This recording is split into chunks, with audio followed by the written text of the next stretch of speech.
देखिए एकदम सामने में सभी महिलाओं को मत लाइएगा क्योंकि जगह है ही नहीं है। जहाँ पीछे है जगह वहाँ बैठाते चलेगा।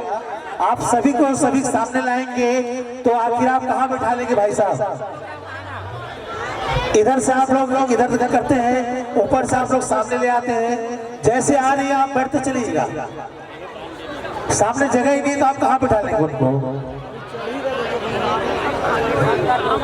इसलिए पीछे जगह बहुत है, उनको बैठने दीजिएगा, उनको सामने ला के मत दीजिएगा।